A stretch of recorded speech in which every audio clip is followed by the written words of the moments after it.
Hello, hello to all. Here today in the Tier 10 British Premium Battleship, available in the armor for coal, the Thunderer, the returned 457 Conqueror, if you will, that trades her super heal for, of course, improved dispersion, improved reload, and just overall better gun performance in exchange for a slightly more fragile hull. We're here today in Ranked, I don't even know which season of Ranked it is. 14th, 15th season of Ranked, which is in arms race mode, so kind of a throwback to when I first started doing YouTube for warships. So this is of course a mode where the two teams kind of battle it out to collect these power-ups that are on the map. There's a heal, a reload, a maneuverability, and a consumable cooldown one. The Thunderer of course benefits greatly from both the heal and the reload as a battleship. Less so from the consumables one because of course her heal is a regular British battleship heal, unlike the super heal of her tech tree sister Conqueror, and a regular damage control, but still decent all around.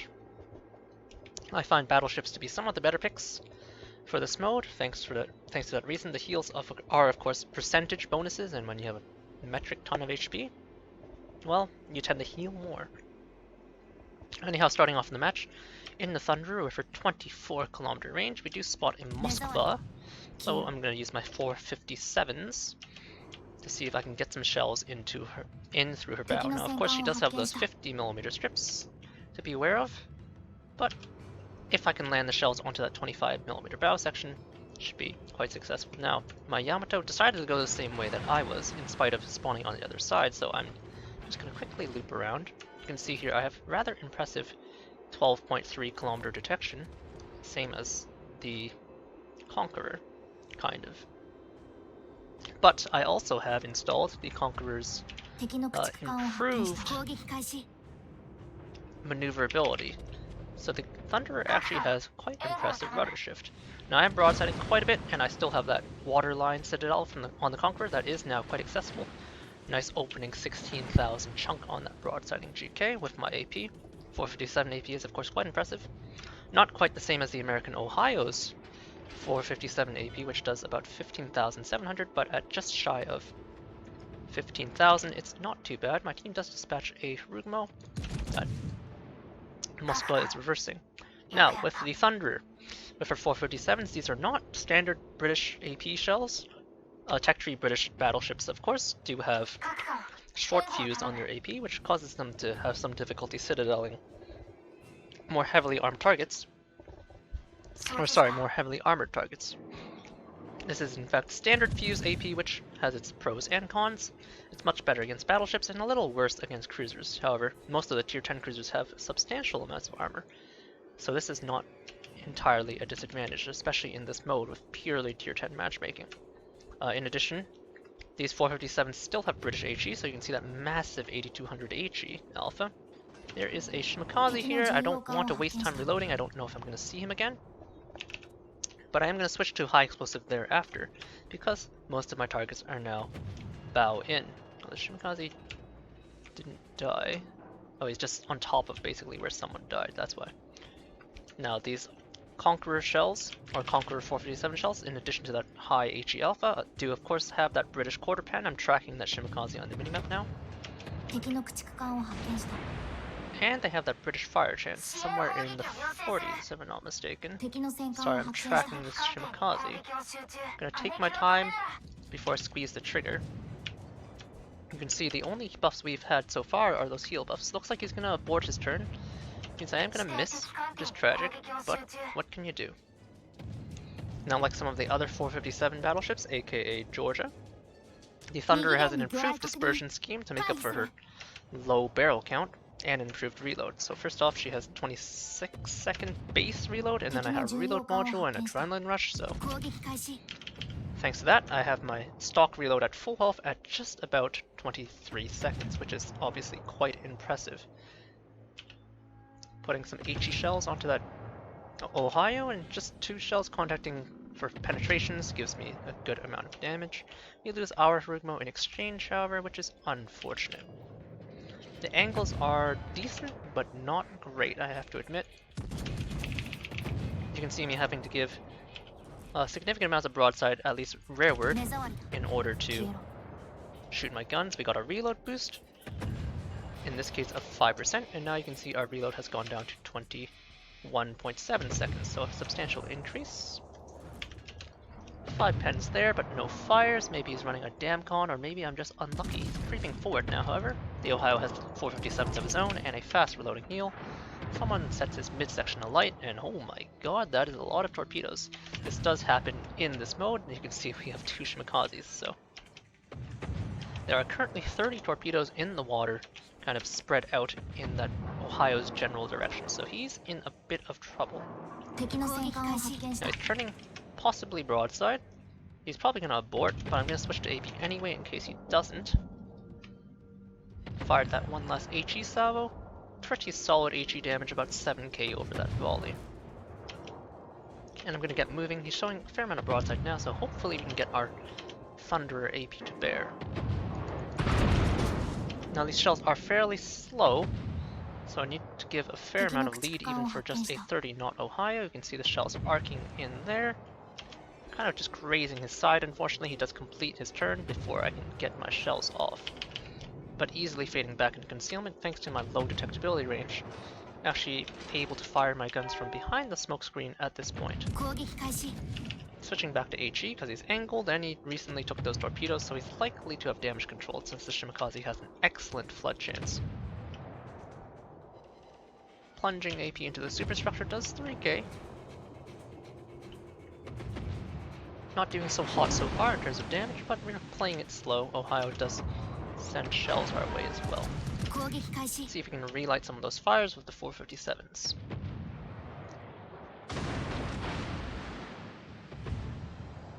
One of my destroyers does die, which is tragic, but we do get a fire with our excellent high fire chance shells there in the distance. Gonna try and stick another one. We trade for a gearing, and there's a Minotaur over there. Not within our field of fire, however. Sliding behind this rock here in order to give me cover against that Shimikaze in the center.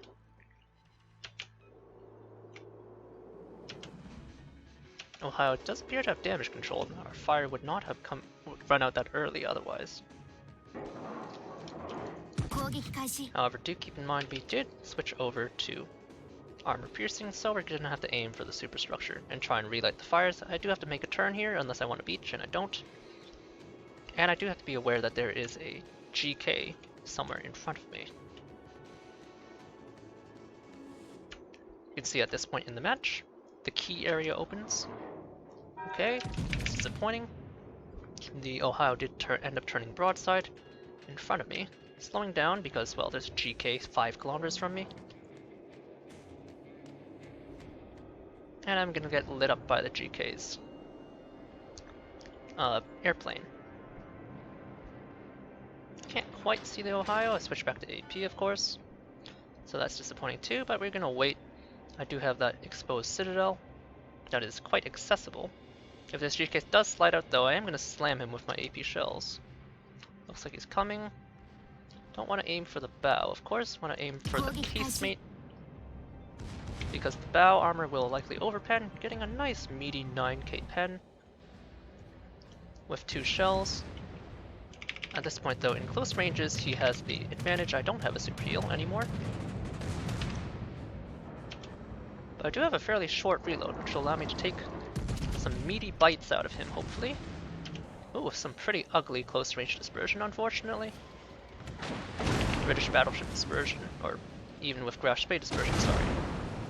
Not exactly great. Minotaur at range trying to farm me.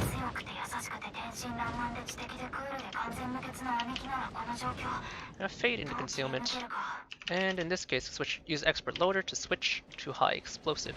My Shimikaze is holding the cap, so I don't have to sit inside it, so no reason to let myself get farmed for no reason by that Minotaur. If Ohio wants to push in, he's welcome to do so.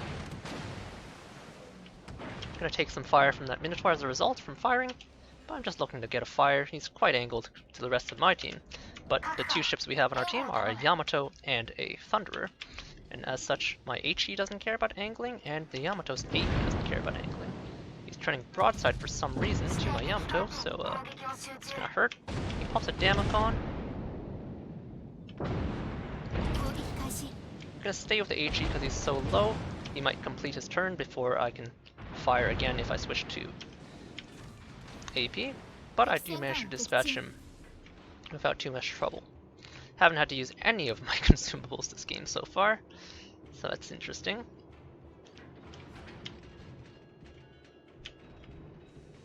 At this point we can grind it out for another 9 minutes. You can see both sides are blocking the caps. Okay, I don't know why that Minotaur is over there, but he is over there.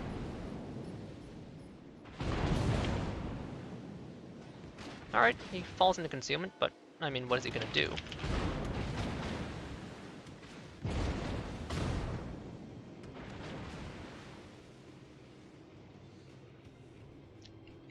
He slides out of his smoke very briefly, which gives me a nice idea on where to aim. I'm gonna try for a blind fire. 2 overpens. Not what I'm looking for. I'm gonna adjust my angle so I can disengage if necessary, and then bring myself to a stop. Looks like he's reversed somewhat. I'm using the minimap combined with his shell traces to aim for my blind fire. There's the Shimikaze torpedoes, so I'm less under threat. There still are the 10-kilometer Minotaur torpedoes. Another overpan on him. Looks like he slid a little further back. So I'm using the minimap to align my height, the height of my shots, and I'm following his tracers to give me the right longitudinal axis here. Just continuing to attempt a blind fire. I'm at full health, and remember, this mode we have heals. And I do score a blind citadel. Right now I'm healing, I have 4 heal buffs, so I'm healing for 0.2% of my maximum health per second, which, as you might imagine, is a lot, especially because I still have, well, of all my heal charges. Again, using his tracer and his minimap location. So don't mind tanking for a little bit, and I score another citadel on him blind, as well as my high caliber. It's very easy to earn high caliber in this reduced population ranked mode, of course. Looks like he slid a little further back, but I have the height. Get another reload buff as well. So now we're down to 15% reduced reload. He's sliding back further. Got an overpen onto him. Gonna take a heal at this point.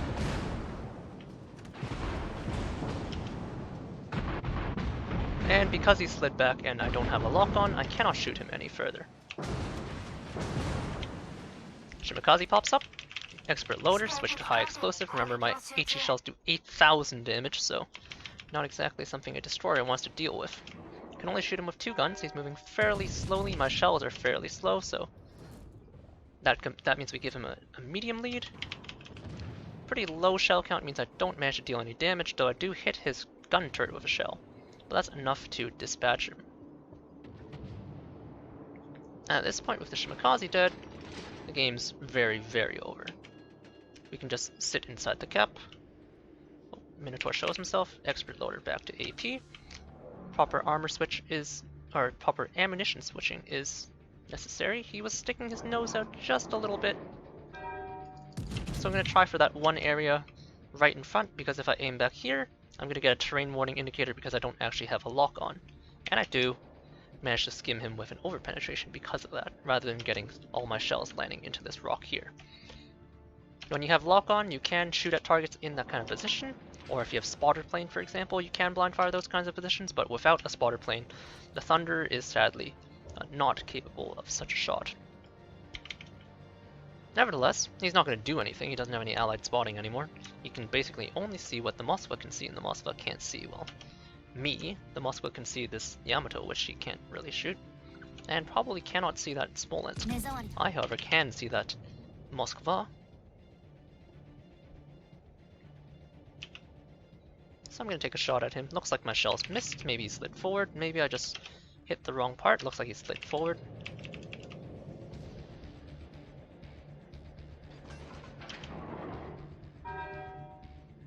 And at this point, the Minotaur is going to continue to do nothing, which is what Smoke Minotaur does in this mode.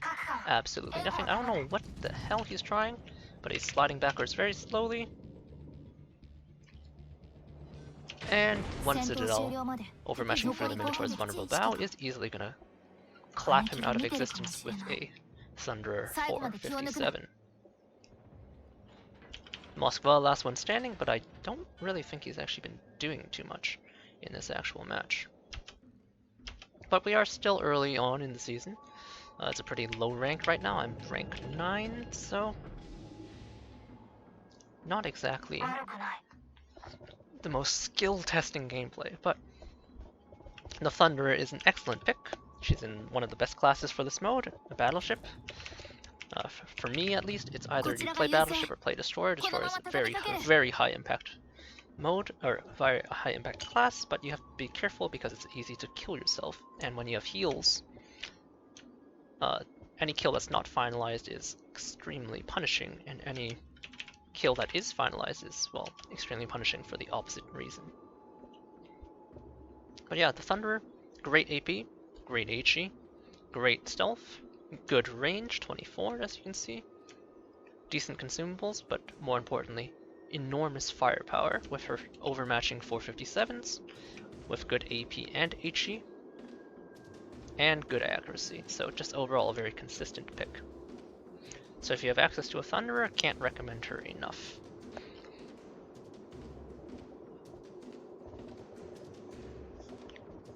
Now, that said, I'm probably not going to play that much Thunderer this season, because I think the Yamato is a fine pick as well, and I do have to grind my Yamato Legendary. Yamato, of course, doesn't have the same advantages as the Thunderer with Concealment and her improved accuracy. The 457 with Alaska Dispersion does mean the Thunder is even more accurate than the Yamato at essentially all ranges. But the Yamato does have advantages of 32mm overmatch, which means against angled targets like that Ohio we were shooting earlier, the Yamato just sticks with AP and just keeps shoving it into his face, whereas I had to switch to HE. In addition, the Yamato has 57mm middle deck, whereas I'm covered entirely in 32, which can be a problem if you get HE spammed by, say, a Harugamo or a cruiser of some sort. I'm trying to get a shot off on that Moskva, but don't quite have the angle yet. The Thunderer, as you can see, just like the Conqueror, is relatively sluggish with her 29.5 base speed. And I've healed back to full. I've popped one consumable this whole match. You can see stacking heal buffs in this mode is extremely powerful for battleships. You're going to see me beach because I'm a moron, but it doesn't matter at this point. See if my slow shells can make it over. My rear turret shells clipped, and my front shells were way off target. So the answer is no, I can't have shot him from there. Needed to proceed past this central island, and well, the genius that I am decided to beach. This game's been over for a fair while. Once we secured that gearing kill, really, it was pretty much over. Maybe comebackable before that Shimakaze in the center died, but their Shimakaze in the center did die, so just waiting for him to reverse, see if I can arc through this particular gap. But the game will time out.